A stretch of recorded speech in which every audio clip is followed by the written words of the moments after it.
Welcome to Lydia's Plate. I'm a stay-at-home mom who is homesteading together with my husband and 4 kids. We do gardening, house cleaning, all the homesteading stuff, baking bread, experimenting with gluten-free foods for one of our kids, animals, and the like. So if you like that kind of stuff, stay tuned and welcome to our channel. Hey there everyone! So today on the homestead I'm making pizza sauce. It's very easy to make and it goes way quicker than salsa does because you don't have to chop everything into tiny little bits. As you can see here, most of these tomatoes I am simply cutting in half or quartering if they're really huge. And again, you get to be the quality control when you are canning things because you get to decide what passes your inspection and what doesn't. Anyways, pizza sauce is a lot quicker in that sense. It did not take me long now to fill up this measuring cup, and now that I have that full, I'm going to start chopping up peppers. I did end up making 4 batches here. That's why you'll see I'm chopping up a lot of veggies. So pizza sauce is pretty basic, my recipe of it anyways. It's tomatoes, onions, and bell peppers, and then your spices and whatever other little bits need to go in there. Tomato paste and oil, some sugar. Just gonna finish getting this all chopped up and then we'll keep going. You'll see me move over to the blender. Other recipes that I've used in the past, and even this recipe that I'm using now, it said to cook everything first and then blend it, but over the years I have learned if I put it through the blender first, I get a much nicer red color for my pizza sauce rather than an orange color. Years ago when I first started, I did it exactly the way the recipe said, and then I was blending a hot cooked liquid, so that's more dangerous right there.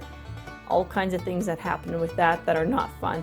This is way easier, but what I learned back then is that if you blend a hot liquid like that, at least that recipe that I was following, my pizza sauce came out orange. Another tip I've really learned well is to put some tomatoes in the bottom of the blender first, and sometimes I'll give those a little blend before I put any other veggies in, and sometimes I don't, because the tomatoes are so liquidy and juicy that they give a nice base to help suck down and chop the rest of the veggies that you need to do, because peppers are quite dry, onions, yeah, they're quite dry as well, and so those tomatoes in the bottom, they really help to speed things up and make the blender do that much better of a job. And I also like to blend mine really well so that I don't have any chunks in my pizza sauce. My pizza sauce I want smooth. Another thing that needs to go in now is the tomato paste. So you can see how full my pot is, and I am using some store-bought tomato paste because this was my last jar of homemade tomato paste. And I don't know if you could catch it here, but my homemade tomato paste was quite a bit darker than the store-bought stuff. It's not going to matter, it smelled good, the flavor was good, so we're just going to keep on trucking here. Now I'm also going to add some oil, and I'm going to gather all my spices together first before I dump the oil in because I want to put that all in together. Here I'm adding 4 large bay leaves, and then I'm going to get to work on these other spices.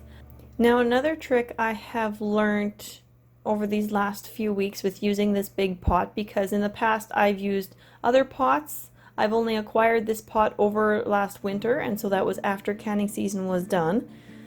And my other pots were much higher quality of pots with a very nice thick base, and so they didn't very easily burn on. But this pot has a very thin base, it's a very thin pot, and it has been burning on. I think in my last cleaning video I mentioned about having to scrub the bottom of the pot because the salsa had burnt on.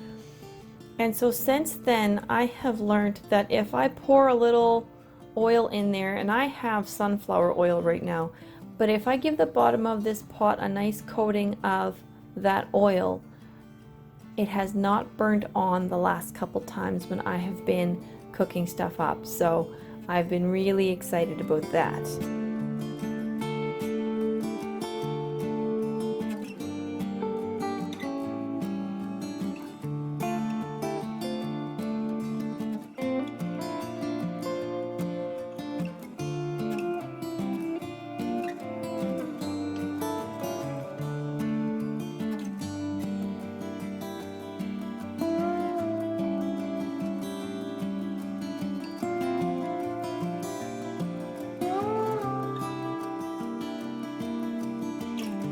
So here we go. You can see just how full this pot is. It's super full. I wasn't even sure if the spices were all going to fit into there, and it just barely stayed within the pot. But wow, I was not sure. And that spoon was hardly long enough as well. My arms got so tired trying to hang on to the spoon with just that little tip sticking out.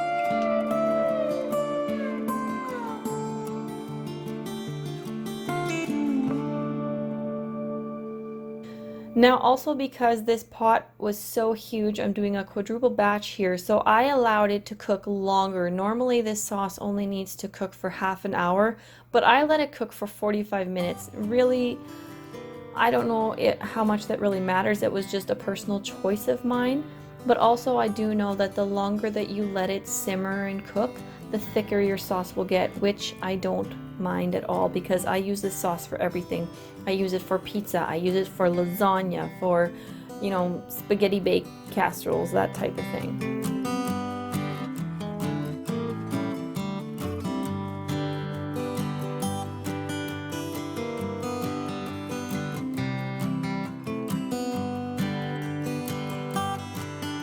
The no-name jars of pizza sauce from Superstore, they have a wide enough mouth at the top that my green funnel could fit in there, but a lot of these ragu jars that I have acquired over time, they don't have a wide enough mouth for the bottom of this funnel, which is designed for your average canning jar. So I have found that if I just cut the bottom off of a styrofoam cup, and I mean right at the bottom of the cup, that works perfect. So there's a little hack if you don't want to be bothered with buying another funnel.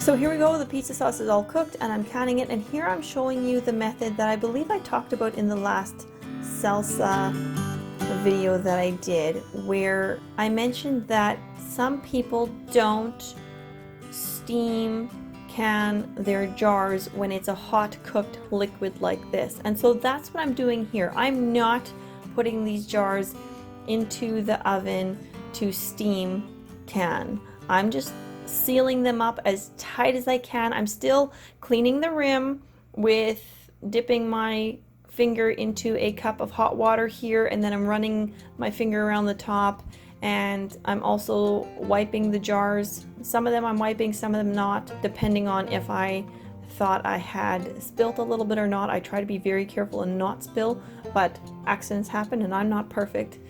So some of the jars are getting a bit of a wipe, but the ones that I'm absolutely sure of that I did not spill, I'm not wiping them all the time. But I am running my finger around the top and dipping it in the hot water to clean it there.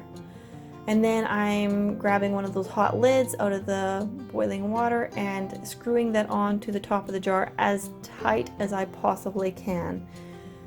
If you're wondering how the results were, not too bad. We had 4 or was it 5 jars that did not seal. So the next day I took those lids off, washed them, re-steamed those lids in hot water on the element in the pot here, same as you can see these other lids in that smaller pot, and then those ones I did steam can, and I did them for an hour just because it's not like pickles where you're worried that they're going to go soft. The pizza sauce is not going to get any softer than what it already is. It's been through the blender, so I wasn't concerned about that. And then after I steamed those 4 or 5 jars, they all sealed.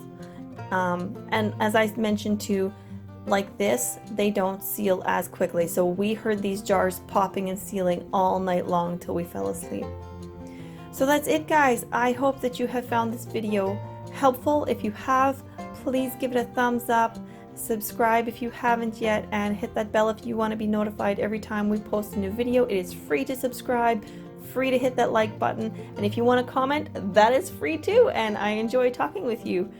So I hope you've enjoyed this, and I look forward to showing you more things and sharing more things with you in the future.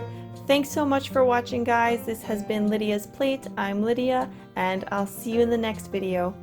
Bye, everyone!